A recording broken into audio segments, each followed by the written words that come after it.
Hello guys, welcome to my YouTube channel. आणि आज आपण टॉपिक्स पाहणार आहोत endothermic and exothermic reactions or processes. Okay, so I think हा आहे चौथा पार्ट या चॅप्टरचा, chemical equations and reactions. Okay, so आपण हा टॉपिक पाहणार आहोत endothermic and exothermic reactions or processes. आणि नेक्स्ट पाहणार आहोत rate of a chemical reaction. Okay, and then factors affecting the rate of a chemical reaction. Okay, so without wasting time let's get started. तर आता endothermic आणि exothermic ह्या आपण reactions आणि processes हे दोन्ही गोष्टी पाहणार आहोत या टॉपिकमध्ये. तर आता रिॲक्शन्स म्हणजे काय आहे, तर रिॲक्शन्स आपण आधी शिकलो आहे. Reactions means what, here the bonds right, bonds असतात मॉलिक्युल्समध्ये, ॲटम्समध्ये राईट. तर bonds of reactants are broken and new bonds are formed, right, which leads to the formation of product. means what, that is a reaction. so reaction मध्ये काय होते, तर रिॲक्टंटचे bond break होतात आणि नवीन बॉन्ड्स फॉर्म होऊन product बनतो. That is simply reaction. मग आता प्रोसेस म्हणजे काय? ओके, प्रोसेसेस म्हणजे काय, तर याच्या आधी आपण बघितलं आहे की there are changes are of two types. One is physical change and one is chemical change. So chemical change happens, that is what, reaction. Okay, whenever a chemical change is happen we called it as reaction, त्याला आपण reaction म्हणतो. परंतु जेव्हा physical changes होतात, okay, जसं की ice is converted into water, okay, simple, so तशा याला म्हणतात प्रोसेसेस. म्हणजे process is nothing but simply a physical change. Okay, process ही वेगळी कुठलीही गोष्ट नसून सिम्पली फिजिकल चेंज आहे. ठीक आहे, मग आता तुम्हाला कळलं आहे की रिॲक्शन्स काय आहे, तर माहितीच होतं. आता प्रोसेस म्हणजे काय, तर सिम्पली फिजिकल चेंज, म्हणजे ज्यात बॉन्ड्स जे आहे ते ब्रेक होणार नाही किंवा नवीन बॉन्ड्स ब्रेक होणार नाही, मेक होणार नाही, म्हणजे बनणार नाही. ठीक आहे, म्हणजे जो सबस्टन्स आपल्याकडे आधी होता तोच आपल्याला शेवटीसुद्धा राहणार. ओके, परंतु त्यात काही चेंजेस होणार. कशाचे, तर तिथे हीट जी आहे ती आत घेतली जाणार किंवा बाहेर फेकली जाणार. So that is nothing but the endothermic and exothermic. Okay, बरं, आता तुम्हाला रिॲक्शन्स आणि प्रोसेसेस तर कळलं आहे. रिॲक्शन माहिती आहे. Processes means what, there's a change which is takes place without making and breaking of bonds. That is nothing but a physical change म्हणू शकता तुम्ही. ओके, आता एंडोथर्मिक आणि एक्झोथर्मिक म्हणजे काय, तर इथे शब्दांचंच तुमच्या दिसतंय बघा. एंडो मीन्स आत. ओके, एंडो मीन्स आत, आणि इथे आहे एक्झो मीन्स बाहेर. ओके, आणि नंतर इथे आहे थर्मिक. सो तुम्हाला माहिती आहे हीटला म्हणतात थर्मल. ओके, थर्मा मीन्स हीटचं दुसरं नाव आहे थर्मा. ओके, सो थर्मिक, इथे शब्द आला thermic means what, endo means आत and thermic means heat. Okay, thermic means heat simply. So ज्या रिॲक्शन्समध्ये किंवा ज्या प्रोसेसेसमध्ये हीट ही आतमध्ये घेतली जाते त्याला म्हणतात सिम्पली एंडोथर्मिक. आणि ज्यात हीट ही बाहेर फेकली जाते, एक्झो मीन्स बाहेर और आउट म्हणू शकता तुम्ही. Endo means in. Okay, in out, endo exo. So exothermic म्हणजे ज्यात हीट बाहेर फेकली जाते. मग ओके, क्लिअर झालं आहे तुम्हाला. म्हणजे एंडोथर्मिक म्हणजे हीट आतमध्ये घेतली जाणाऱ्या रिॲक्शन्स, म्हणजे बॉन्ड ब्रेकिंग किंवा मेकिंग इन्व्हॉल्व असणार, किंवा सिम्पली प्रोसेसेस ज्यात फक्त चेंजेस होणार. ओके, किंवा एक्झोथर्मिक. मग next, okay, reactions or processes म्हणजे काय, तर तुम्हाला प्रोसेसेस कळले आहे बरोबर. काय, तर त्याचे एक्झाम्पल्स पाहू आता. Endothermic means heat is absorb from the surrounding. ठीक आहे, endothermic means heat is absorb means taken inside, आतमध्ये घेतली जाते, फ्रॉम द सराउंडिंग. ओके, कशी, तर ॲब्झॉर्ब केली जाते सराउंडिंगपासून. तसंच exothermic. So exothermic means what, heat is given out to the surrounding. Exo means बाहेर टाकणे और आउट. ठीक आहे, सो हीट जी आहे त्या रिॲक्टंटमधून बाहेर टाकली जाते और एखाद्या कंपाऊंडमधून किंवा सबस्टन्समधून. So heat is given out to the surrounding, that is called as the exothermic. ठीक आहे, मग एंडो आणि एक्झो काय आहे, तर हे तुम्हाला कळलं आहे.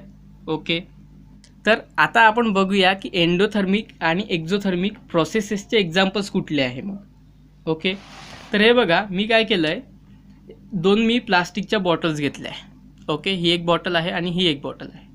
आणि मी दोन्ही बॉटल्समध्ये काय केलं आहे तर पाणी भरलं आहे. 100 ml यात वॉटर आहे, 100 ml यात वॉटर आहे. ओके, आता मी काय केलं, समजा ह्या बॉटलमध्ये मी 5 ग्राम KNO3 means potassium nitrate, okay, 5 gram potassium nitrate ह्या बॉटलमध्ये टाकला. ओके, हां, परंतु ते टाकायच्या आधी मी यांचं टेम्परेचर मेजर केलं. ठीक आहे, 100 ml वॉटर यात घेतलं मी आणि 100 ml यात घेतलं ह्या बॉटलमध्ये. तर मी याचं टेम्परेचर मोजलं जेव्हा मी वॉटर टाकलं, तर ते जे रूम टेम्परेचर असणार नियरली तेवढं असणार, म्हणजे 25, 35 और 40 जे असणार ते रूम टेम्परेचरनुसार. आणि इथे सुद्धा तेच येणार. ओके, आता मी काय करतो तर तिथे मी KNO3 मीन्स पोटॅशियम नायट्रेट टाकतोय 5 ग्राम, ओके, एका बॉटलमध्ये. तर दुसऱ्या बॉटलमध्ये मी NaOH मीन्स सोडियम हायड्रॉक्साईड टाकतोय अगेन 5 ग्राम ह्या बॉटलमध्ये. ओके, ठीक आहे.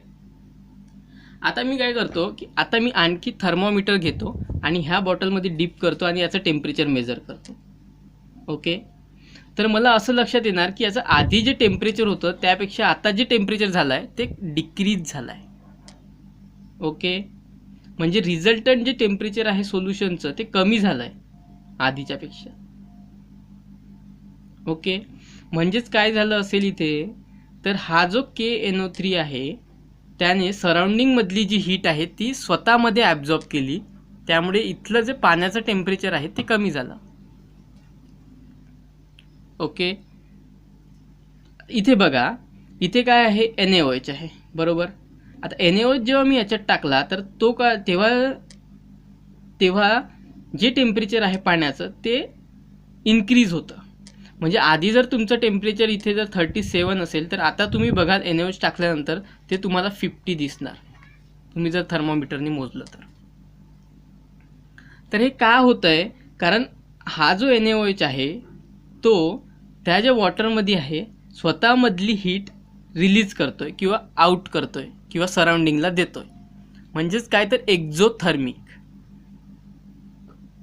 ओके, म्हणजे सिम्पली होत काय आहे या रिॲक्शन्समध्ये, इथे जेव्हा मी KNO3 पाण्यामध्ये टाकला तर याने स्वतःमध्ये जी पाण्यातली हीट आहे ती ॲब्झॉर्ब केली, म्हणजेच काय तर पाण्याचं जे टेम्परेचर आहे ते कमी झालं त्यामुळे. ओके, आणि ही जी प्रोसेस आहे ज्यात त्याने हीट स्वतःमध्ये घेतली किंवा सराउंडिंगमधून ॲब्झॉर्ब केली त्याला म्हणतात एंडोथर्मिक. ओके, तर एक्झोथर्मिक म्हणजे काय, हा जो NaOH आहे हा स्वतः पाण्याची जी हीट आहे और पाण्यामध्ये स्वतःची हीट ट्रान्सफर करतो, त्यामुळे पाणी जे आहे ते ॲटोमॅटिकली त्याचं टेम्परेचर राईज होतं किंवा इन्क्रीज होतं. सो त्याला म्हणतात एक्झोथर्मिक. ओके, म्हणजे heat is given to the surrounding, that is nothing but exothermic. तर ह्या झाल्या प्रोसेसेस, कारण इथे कुठलाही चेंज झालेला नाही, फक्त जो आहे KNO3 याच्यात डिझॉल्व्ह झाला, NaOH याच्यात डिझॉल्व्ह झाला वॉटरमध्ये, परंतु इथे बॉन्ड्स त्यांचे ब्रेक झाले नाही किंवा दुसरे बॉन्ड्स हे बनले नाही, म्हणजे प्रोडक्टसुद्धा फॉर्म झालेला नाही. परंतु ते जर तुम्ही आता रिॲक्शन्समध्ये बघाल, ओके, रिॲक्शन्ससुद्धा एंडोथर्मिक आणि एक्झोथर्मिक असतात. ओके, मग रिॲक्शन्समध्ये बॉन्ड फॉर्म होतात किंवा बॉन्ड तुटतात. ओके, तर तिथे सुद्धा हीट ही आयदर गेन केली जाते किंवा लूज केली जाते, म्हणजे हीट आतमध्ये घेतली जाते किंवा बाहेर टाकली जाते. तर हा जो कॅल्शियम कार्बोनेट आहे ह्याला जर तुम्ही हीट केलं म्हणजे काय तर हीट देणार तुम्ही त्याला. ओके, सो जेव्हा तुम्ही त्याला हीट देणार तो कॅल्शियम ऑक्साईड आणि CO2 मध्ये कन्वर्ट होणार.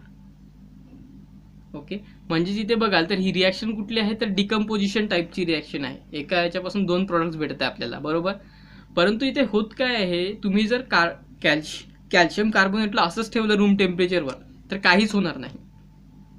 ओके, परंतु जर तुम्ही त्याला हायर टेम्परेचरवर नेलं किंवा त्याला हीट प्रोव्हाइड केली तर तो कॅल्शियम ऑक्साईड आणि CO2 मध्ये डिकम्पोज होणार किंवा ब्रेक होणार. म्हणजे काय तर इथे याचे बॉन्ड्स ब्रेक झाले आणि यांचे नवीन बॉन्ड्स जे आहेत ते फॉर्म झाले. परंतु हे कशामुळे झालं, जेव्हा आपण त्याला हीट प्रोव्हाइड केली तेव्हा. ओके, म्हणजेच ही जी हीट आहे ती कॅल्शियम कार्बोनेटनी ॲब्झॉर्ब केली, बरोबर. याने ॲब्झॉर्ब केली आणि त्या हीट एनर्जीद्वारे स्वतःचे बॉन्ड्स ब्रेक केले. ओके, तर ह्या रिॲक्शनला म्हणतात एंडोथर्मिक. का बरं, कारण तर इथे हीट जी आहे ती ॲब्झॉर्ब केली कशासाठी? तर स्वतःचे बॉन्ड्स ब्रेक करण्यासाठी. ओके, ती हीट एनर्जी आणि स्वतःचे बॉन्ड्स ब्रेक करायसाठी वापरतात. ओके, म्हणून याला म्हणतात endothermic, means heat is absorb from the surrounding. ठीक आहे. ओके, आणि तसंच जर तुम्ही आता कॅल्शियम ऑक्साईड बघाल. Okay, calcium oxide means what? जो आपला चुना आहे खायचा, ओके, जो पानावर लावतात, okay, that is nothing but the calcium oxide. So तो जर कॅल्शियम ऑक्साईड जेव्हा तुम्ही पाण्यात टाकाल, तुम्ही एक घरी करून बघू शकता. ओके, सो जेव्हा तुम्ही कॅल्शियम ऑक्साईड पाण्यात टाकाल तर तिथे फॉर्म होतं calcium hydroxide. Okay, calcium hydroxide form होतं आणि हीट ही रिलीज होते. ओके, म्हणजे ते जे टेम्परेचर आहे वॉटरचं ते इन्क्रीज होतं. राईट. सो अशा ज्या रिॲक्शन्स आहेत ज्यात मग हीट रिलीज होते त्यांना म्हणतात एक्झोथर्मिक. ओके, कारण हीट जी आहे ती रिलीज होत आहे. ओके, सो आय होप की हे टॉपिक्स तुम्हाला क्लिअर झाले असतील. So reactions means what? Where the bond breaking and making is involved, right, and processes these are nothing but the physical changes. Okay, आणि त्यातच पुन्हा endothermic means what? Where the heat is taken inside from the surrounding, means what? Heat is absorbed from the surrounding, that is endothermic, and heat is given out to the surrounding, that is exothermic. Okay, so आता तुम्हाला जर endothermic आणि exothermic मधला difference जर विचारला असेल, so simply तुम्हाला पहिला पॉईंट त्यात सांगायचा आहे की endothermic means what? Okay, processes आणि रिॲक्शनसाठी सेम पॉईंट येणार, फक्त तिथे एक्झाम्पल जे आहे ते प्रोसेसेसचं हे तुम्हाला द्यावं लागेल आणि रिॲक्शनसाठी हे द्यावं लागेल. ओके, सो पहिला पॉईंट येणार की एंडोथर्मिक म्हणजे काय आणि एक्झोथर्मिक म्हणजे काय. ओके, अँड सेकंड पॉईंट येणार की रिझल्टंट टेम्परेचर. इथे तुम्ही रिझल्टंट शब्द घ्या, temperature of the resultant solution. Okay, आणि इथे सुद्धा resultant solution. So temperature of the resultant solution decreases.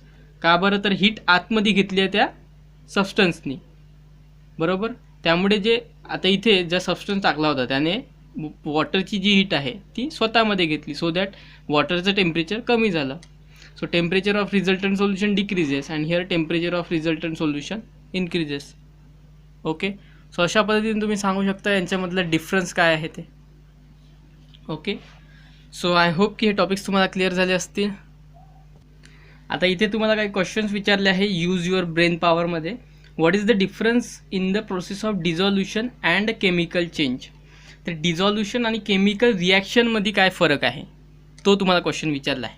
जसं की इथे आपण जो आत्ता KNO3 आणि सोडियम हायड्रॉक्साईड जो वॉटरमध्ये आपण टाकला तो ॲक्च्युली काय झाला तर तिथे डिझॉल्व झाला. ओके, तर dissolve means what? Right. So dissolution म्हणजे जो कोणता सबस्टन्स, जसं की तुम्ही सिम्पल आता तुम्हाला समजावून म्हणून सांगतोय, जर तुम्ही मीठ पाण्यात टाकलं आहे, ओके, जर तुम्ही मीठ जर समजा एक ग्लास पाणी घेतलं आणि त्यात जर तुम्ही मीठ टाकलं थोडंसं, तर ते मीठ काय होणार त्याच्यात? ओके, सॉल्टलाच आपण म्हणतो NaCl, राईट. सो मीठ जर त्यात टाकलं तर ते त्यात डिझॉल्व होतं. म्हणजे डिझॉल्व होतं म्हणजे काय होतं तर ते त्याच्यात आयन्समध्ये सेपरेट होतं. म्हणजे याचे मग आयन्स बनणार Na+ आणि Cl-. ओके, म्हणजे जो आधी सबस्टन्स होता तोच आहे सबस्टन्स, फक्त तो त्याच्या आयन्समध्ये सेपरेट झाला आहे. ओके, सो त्याला म्हणतात डिझॉल्युशन.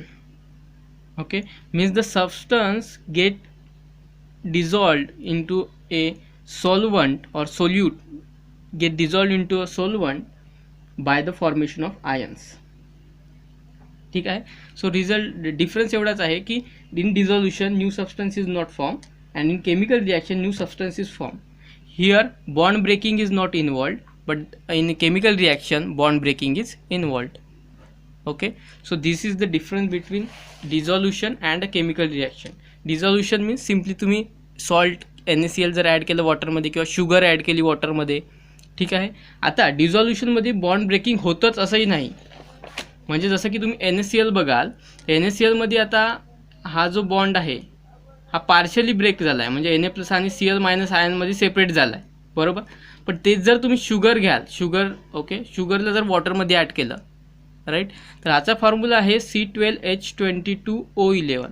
तर हे मात्र त्याच्यात डिझॉल्व होतं परंतु त्याचे बॉन्ड्स ब्रेक होत नाही. ओके, तसंच राहतं. ओके, पण डिझॉल्व होतं ते पण, बरोबर, शुगर आपण पाण्यात टाकली तर. सो इथे बॉन्ड ब्रेकिंग होत नाही, राईट.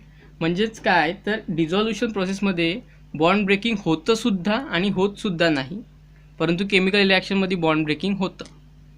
ओके, तर इथे नवीन प्रोडक्ट फॉर्म होत नाही, तर केमिकल रिॲक्शनमध्ये नवीन प्रोडक्ट फॉर्म होतो. ओके, नेक्स्ट क्वेश्चन आहे, does a new substance form when a solute dissolve in a solvent. आता सोल्यूट आणि सॉल्वंट म्हणजे काय, तर सोल्यूट म्हणजे सबस्टन्स जो आपण सॉल्वंटमध्ये डिझॉल्व करतो. सॉल्वंट म्हणजे ज्याच्यात डिझॉल्व करतो ते, जसं की आता मीठ घेतलं आणि पाणी घेतलं, तो मीठ जे आहे ते आहे सॉल्यूट. ओके, आणि पाणी जे आहे ते आहे सॉल्वंट. म्हणजे ज्याच्यात डिझॉल्व करतो ते सॉल्वंट आणि जे डिझॉल्व करतो ते सोल्यूट. ठीक आहे, मग नवीन सबस्टन्स फॉर्म होतो का, नाही, तर तिथे नवीन सबस्टन्स फॉर्म होत नाही. ठीक आहे. Okay, next topic is rate of chemical reaction. Okay, आता रेट ऑफ केमिकल रिॲक्शन म्हणजे काय, तर इथे पहिला शब्द आहे रेट. तर रेट म्हणजे काय, तो रेट नाही जो तुम्ही बाजारात विचारता तो, म्हणजे किराण्याचा रेट काय आहे, भाजीपाल्याचा रेट काय, कपड्यांचा रेट. ओके, सो तो रेट नाही. ओके, तो रेट नाही. So here rate means what, speed. Okay, तर इथे रेट जो आहे तो स्पीड या अर्थी वापरला गेला आहे. ओके, गती, वेग. ठीक आहे, या अर्थी इथे रेट हा शब्द वापरला आहे. ओके, म्हणजे एक केमिकल रिॲक्शन ही किती स्पीडनी होते, ओके, त्याला म्हणतात त्याचा रेट, म्हणजे rate of chemical reaction. Okay, तर केमिकल रिॲक्शन किती स्पीडनी होते याला म्हणतात रेट. बरोबर. आता समजा मी तुम्हाला काही एक्झाम्पल विचारतोय जे की तुमच्या पुस्तकातच दिले आहे. बघा की cooking gas starts burning on ignition. Okay, म्हणजे जी कुकिंग गॅस आहे जी आपल्या घरी असते ती, त्याला जर तुम्ही इग्नाईट केलं म्हणजे लायटरनी जर त्याला थोडी हीट दिली तरी ती गॅस बर्न होते. ही केमिकल रिॲक्शन आहे. का बरं, तर त्या गॅसला जेव्हा ती ऑक्सिजनच्या कॉन्टॅक्टमध्ये येते त्याला हीट भेटल्यानंतर ती बर्न होते. ओके, तर ती एक रिॲक्शन आहे. तर ती कशी होते, पटकन होते. का बरं, जशी तुम्ही हीट सप्लाय केली तशी ती रिॲक्शन होते. तसंच नेक्स्ट आहे आयरन आर्टिकल्स अंडरगोज रस्टिंग. म्हणजे जे आयरनचे ज्या वस्तू बनलेल्या असतात लोखंडाच्या, त्यांची रस्टिंग होते, त्यांना गंज लागतो. तर हे सुद्धा तुम्हाला माहिती आहे की ही जी ॲक्शन आहे याला खूप वर्षानुवर्ष लागतात.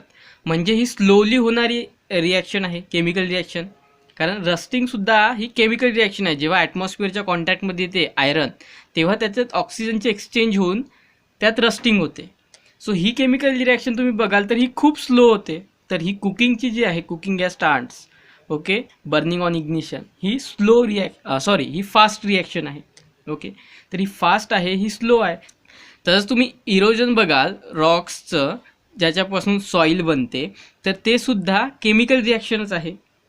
ओके, परंतु ती जी रिॲक्शन आहे ती तुम्ही पाहिलं असेल की वर्षानुवर्ष लागतात दगडापासून माती व्हायसाठी.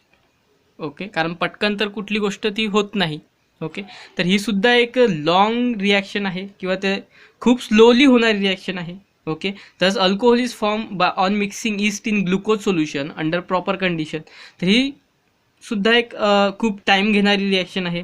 इफरवसन्स is form on adding baking soda in through test tube containing dilute acid. तर एखाद्या ॲसिडमध्ये जर तुम्ही तेच बेकिंग सोडा जर टाकला तर तिथून तुम्हाला पटकन लक्षात येईल की तिथून इफरवसन्स होतं, म्हणजे असे बुडबुडे निघतात, त्यातून बबल्स निघतात, असा फेस निघत जातो. ओके, तर त्याला म्हणतात इफरवसन्स. ओके, तर हे जर तुम्ही बघाल, जर ॲसिडमध्ये तुम्ही बेकिंग सोडा टाकला तर तिथून तुम्हाला क्विकली, ओके, म्हणजे रॅपिडली होताना दिसणार तुम्हाला ती रिॲक्शन. ओके, तसंच a white precipitate is form on adding dilute sulphuric acid to barium chloride solution. ही सुद्धा एक फास्ट रिॲक्शन आहे अगेन. ओके, तर म्हणजे बेसिकली सांगायचं एवढंच तुम्हाला की रेट ऑफ रिॲक्शन हे काय आहे, तर स्पीड किती आहे रिॲक्शनची. जसं तुम्ही बघितलं असेल इथे की काही रिॲक्शन ज्या आहे त्या खूप फास्ट होत होत्या, तर काही ज्या आहे त्या खूप स्लो होत होत्या. तर तेच आहे basically rate of reaction. So rate of reaction means what? Rate means nothing but speed with which the reaction occurs. Okay, speed, it's the speeds basically with which the reaction occurs. किती स्पीडने reaction होते त्याला rate म्हणतात. मग कुठल्या reaction ह्या slowly होतात, बरोबर, कुठल्या फास्ट होतात, बरोबर. म्हणजे प्रत्येक रिॲक्शनसाठी हा रेट डिफरंट असतो. So time required for a reaction to takes place is different than other reaction. कुठल्या याला 1 वर्ष लागतं, कुठल्याला 2 वर्ष, जसं erosion of soil, erosion of rocks to form soil, बरोबर. तो कुठल्याला एक सेकंडसुद्धा लागतो, जसं की ignition of gas. Okay.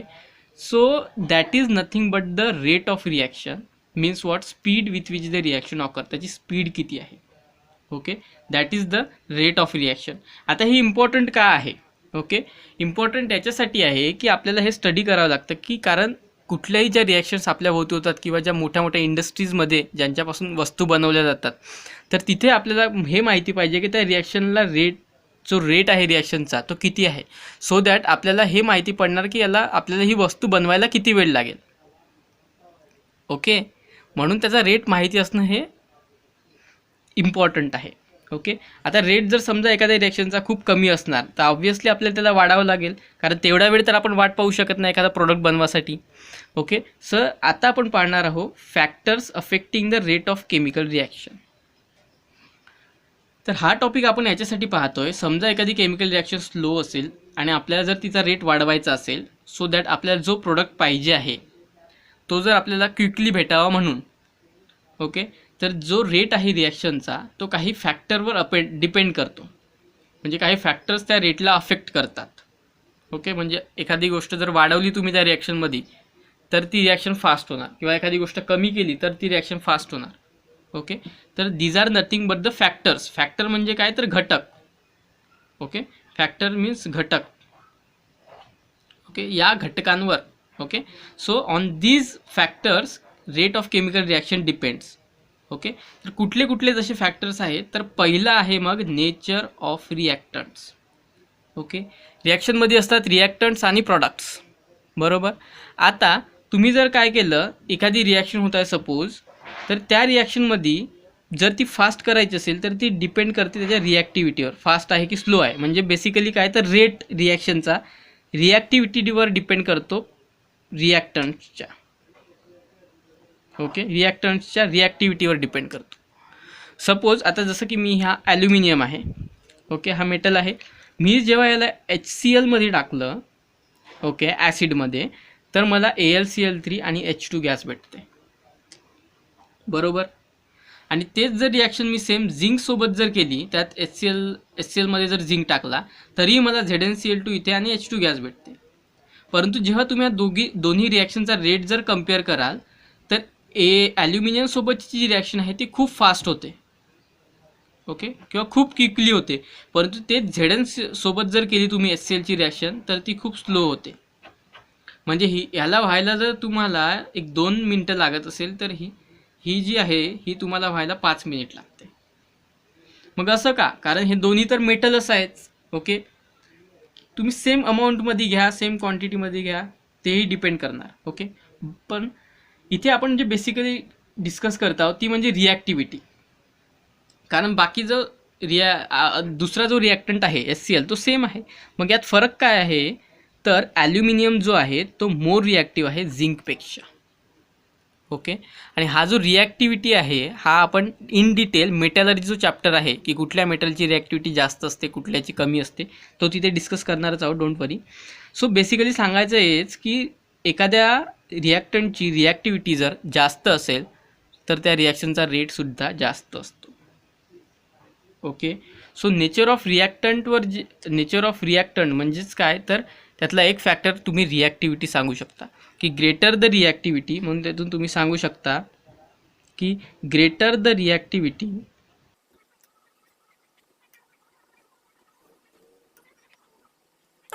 So तुम्ही याच्यावर असं म्हणू शकता की greater the reactivity greater is the rate of reaction. कारण रिॲक्टिव्हिटी त्याची ग्रेटर आहे त्यामुळे त्याचा रेट ऑफ रिॲक्शनसुद्धा जास्त आहे. आता ही रिॲक्शन बघा ही बॅलन्स्ड नाही आहे, सो आपण फर्स्ट याचा बॅलन्ससुद्धा बघून घ्या. आता इथे बघा कुठला कंपाऊंड सिलेक्ट करायचा ज्यात जास्त एलिमेंट्स आहेत. सो ऑब्व्हियसली इथे AlCl3 आहे आणि HCl आहे, तर मी AlCl3 सिलेक्ट केला. आता ॲल्युमिनियम बघाल तर बॅलन्स आहे. Cl3 बघाल तर इथे एकच Cl आहे, इथे 3 आहे, सो मी इथे 3 घेणार.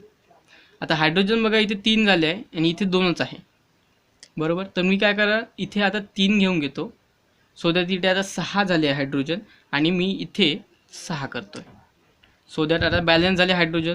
परंतु क्लोरीन बघाल तर इथे आहे 6 क्लोरीन, इथे आहे 3, सो मी इथे 2 देतो आहे. आता ॲल्युमिनियम 2 आहे तर मी इथे 2 देतो आहे. Okay, balanced. सेम तुम्ही इथे सुद्धा करू शकता. इथे आता Cl2 बघा 2 आहे, तर मी इथे 2 देतोय. हायड्रोजन बघा 2च आहे, सो ही बॅलन्स्ड. ओके, सो पहिला फॅक्टर आहे मग nature of reactants. Greater the reactivity greater is the rate of reaction. जेवढी जास्त रिॲक्टिव्हिटी राहणार तेवढीच रिॲक्शन ती फास्ट होणार. ओके, ना नेक्स्ट आहे size of particles of reactants. Okay, कारण रिॲक्टंट जे आहे ते आपण पार्टिकलमध्ये ॲड करू, बरोबर. तर त्याचे पार्टिकल्स किती आहे म्हणजे त्याची साईज किती आहे. ओके, त्याची साईज खूप मोठी जर असेल तर ती रिॲक्शन स्लो होणार. तेच जर त्याची साईज खूप कमी असणार तर ती रिॲक्शन फास्ट होणार. ओके, कसं काय, तर समजा तुम्ही जर जे शहाबादी टाईल्स असतात ज्या की कॅल्शियम कार्बोनेटच्या बनलेल्या असतात. ओके, तर कॅल्शियम कार्बोनेट मीन्स चुनखडी म्हणतात त्याला. ओके, मराठीत चुनखडी म्हणतात, चुनखडक. सो कॅल्शियम कार्बोनेटच्या जर टाईल्स त्यावर जर तुम्ही ॲसिड टाकलं तर तुम्हाला लक्षात येईल की तिथून CO2चा इफरवसन्स होतो. म्हणजे CO2 बाहेर निघतो, त्यातून असा फेस निघतो CO2चा. ओके, आणखी CaCl2 फॉर्म होतो आणि H2O प्रोडक्ट फॉर्म होतो. ठीक आहे, परंतु तुम्हाला इथे आता एक लक्षात येईल की जेव्हा तुम्ही पावडर घ्याल CaCl2चा आणि जेव्हा तुम्ही याचे पीसेस घ्याल, म्हणजे आता तुम्ही बारीक एकदम पावडर घेतला आहे. ओके, आणि काही त्याचे तुम्ही तुकडे घेतले त्या टाईल्सचे. ओके, ज्या की कॅल्शियम कार्बोनेटच्या बनल्या आहे. ठीक आहे, तर तुम्हाला असं लक्षात येईल की जेव्हा तुम्ही पावडर घ्याल तेव्हा ती रिॲक्शन फास्टर होते, म्हणजे तो जो इफरवसन्स आहे तो फास्टर होतो. हे तुम्हाला लक्षात कशावरून येणार की रिॲक्शन फास्ट होत आहे, तर तिथे इफरवसन्स लवकर होणार. जसा तुम्ही पावडरवर HCl टाकला तसं तुम्हाला तिथून इफरवसन्स दिसून येईल CO2चा, म्हणजे ती CO2 गॅस तिथून असे फेस निघणार CO2 गॅसचा. तर तेच जर तुम्ही त्याचे पीसेस घेतले म्हणजे तुकडे घेतले तर ती रिॲक्शन स्लो होणार. ओके, म्हणजे त्यातून काय लक्षात येतं आहे की जेवढी स्मॉल साईज राहणार, कारण पावडर म्हणजे खूप स्मॉल साईज राहणार पार्टिकल्सची. ओके, सो जेवढी स्मॉल साईज राहणार तेवढाच रेट जो आहे तो हायर राहणार रिॲक्शनचा. So smaller the size higher is the rate of reaction. ठीक आहे, नेक्स्ट आहे concentration of the reactants. Okay, आता कॉन्सन्ट्रेशन म्हणजे काय की whether the solution is dilute or concentrated, त्यालाच म्हणतात कॉन्सन्ट्रेशन. आता डायल्यूट आणि कॉन्सन्ट्रेटेड म्हणजे काय ते आधी समजून घ्या. ओके, तर डायल्यूट म्हणजे काय, सपोज माझ्याकडे एखादी गोष्ट आहे आणि ती प्युअर फॉर्ममध्ये आहे. म्हणजेच काय, सपोज माझ्याकडे जर NaCl आहे म्हणजे आपलं साधं मीठ खाण्याचं, आणि त्यात जर मी वॉटर टाकलं खूप सारं. ओके, तर जे सोल्युशन बनणार त्याचं ते झालं मग डायल्यूट सोल्युशन. ओके, त्याला म्हणतात मग डायल्यूट सोल्युशन. आणि तेच जर मी NaCl नुसतंच वापरलं तर ते झालं मग कॉन्सन्ट्रेटेड. ओके, ते झालं मग कॉन्सन्ट्रेटेड. ठीक आहे, किंवा यात मी खूप कमी पाणी टाकलं, म्हणजे मी 100 ग्रॅम हे घेतलं NaCl आणि 1 ग्रॅम पाणी टाकलं. ठीक आहे, तर ते झालं कॉन्सन्ट्रेटेड सोल्युशन. म्हणजेच बेसिकली काय, तर जो प्युअर असतो त्याच्या स्ट्रॉंग फॉर्ममध्ये असतो. ओके, कारण हे जर तुम्ही पाणी आहे आता जे NaCl प्लस वॉटर ते डायल्यूट झालं आहे, पूर्ण पाणी झालं आहे त्याचं, ते तुम्ही भाजीत वापराल तर ऑब्व्हियसली तुम्हाला त्याची चव जी आहे तो खारटपणा कमी वाटेल. पण तेच जर तुम्ही प्युअर NaCl जर घेतलं तर तुम्हाला त्याची जी खारटपणा आहे किंवा चव आहे ती जास्त वाटेल. म्हणजेच हा जो NaCl जो आहे तो स्ट्रॉंग आहे, त्यालाच म्हणतात कॉन्सन्ट्रेटेड. ओके, आणि ज्या NaClमध्ये किंवा कुठल्याही सबस्टन्समध्ये तुम्ही वॉटर ॲड करता तर त्यामुळे तो डायल्यूट सोल्युशन फॉर्म करतं किंवा तो डायल्यूट होतो, म्हणजे त्याचा इफेक्ट जो आहे तो पूर्वीसारखा स्ट्रॉंग राहत नाही. तर तशा सोल्युशनला म्हणतात डायल्यूट सोल्युशन. मग इथे बघा अगेन आपण इथे कॅल्शियम कार्बाईड घेतला आहे, कार्बोनेट CaCO3, आणि त्याला जर त्याच्यावर जर तुम्ही HCl टाकलं आणि ते HCl कसं तर डायल्यूट, बरोबर. अगेन तीच रिॲक्शन आहे जी आपण आत्ता घेतली ती. ओके, CO2 इफरवसन्स होणार. परंतु तुम्हाला एक लक्षात येईल की जेव्हा तुम्ही डायल्यूट HCl वापराल त्यात, ओके, तर जो हा CO2चा जो इफरवसन्स आहे तो कमी होणार. ओके, किंवा त्याची जी ॲक्टिव्हिटी आहे इफरवसन्स व्हायची ती स्लो होणार. ओके, तर इथे स्लो होणार. आता का होणार स्लो, कारण तर हा डायल्यूट आहे याचा अर्थ याचा जो इफेक्ट आहे तो कमी होणार. का बरं इथे कमी होणार, कारण जे वॉटरमध्ये जेव्हा तुम्ही याचे मॉलिक्युल्स ॲड कराल तर ते आयन्समध्ये ब्रेक होऊन सगळीकडे वॉटरमध्ये पसरणार, म्हणजे ते एकाच ठिकाणी राहणार नाही कॉन्सन्ट्रेटेड.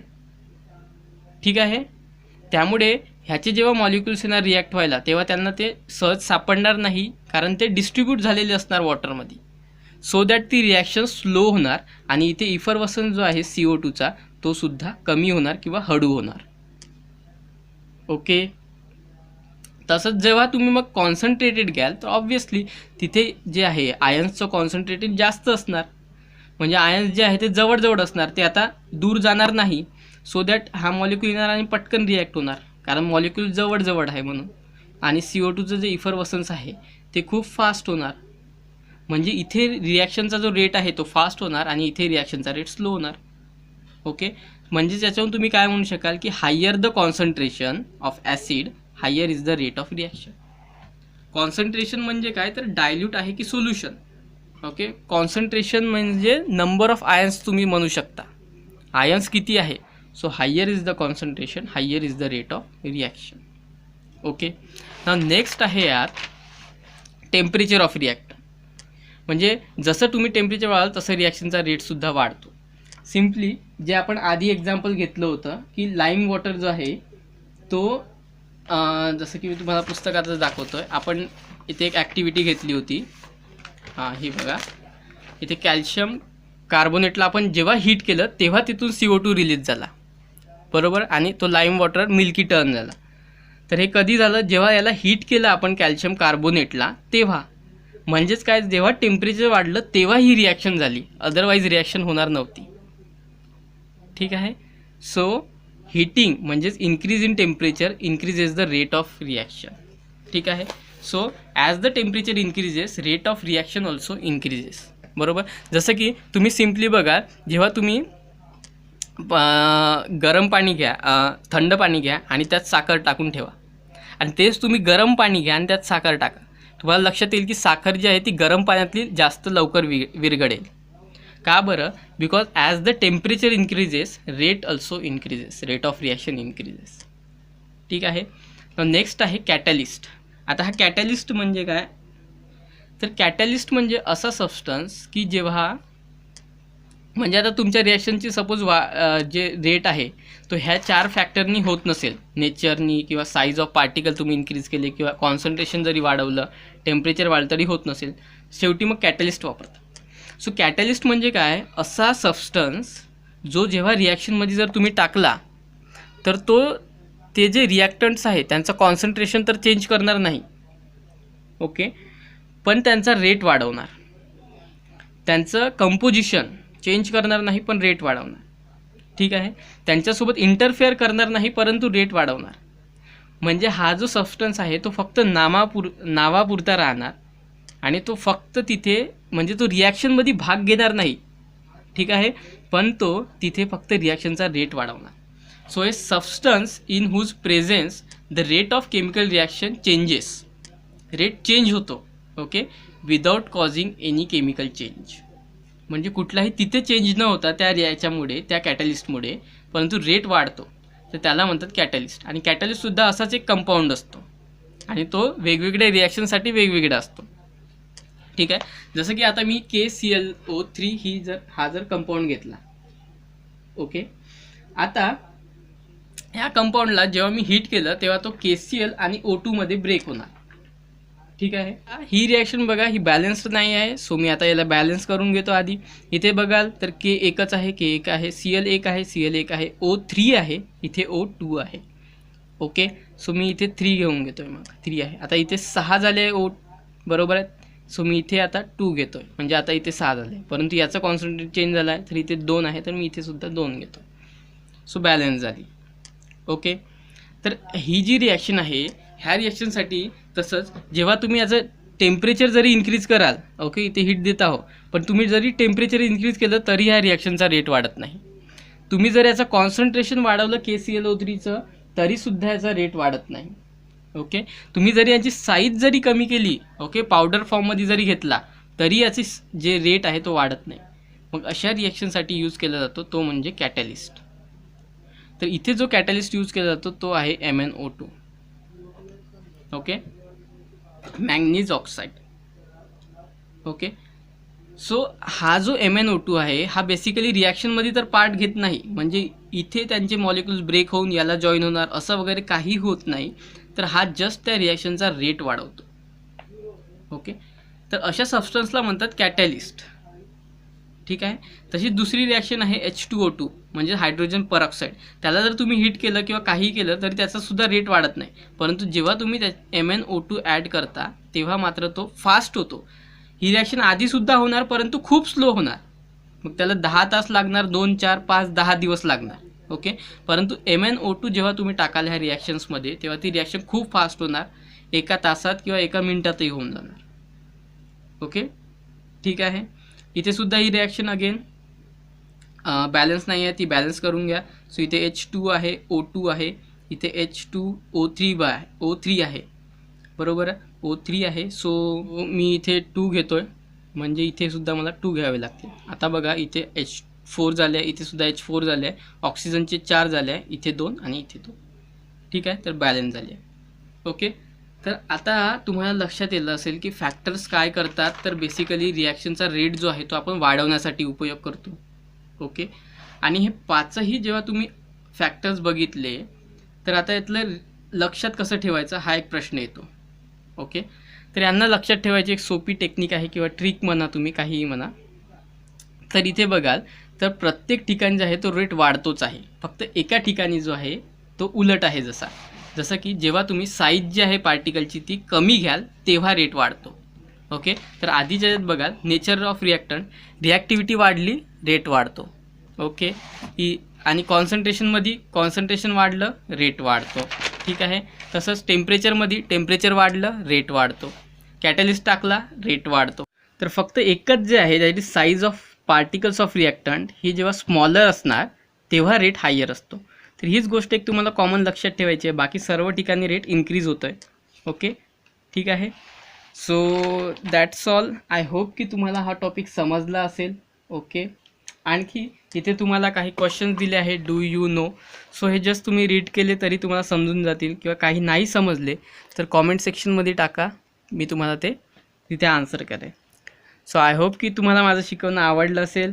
जर आवडलं असेल तर प्लीज चॅनलला सबस्क्राईब करा, लाईक करा आणि तुमच्या मित्रांसोबतसुद्धा शेअर करा.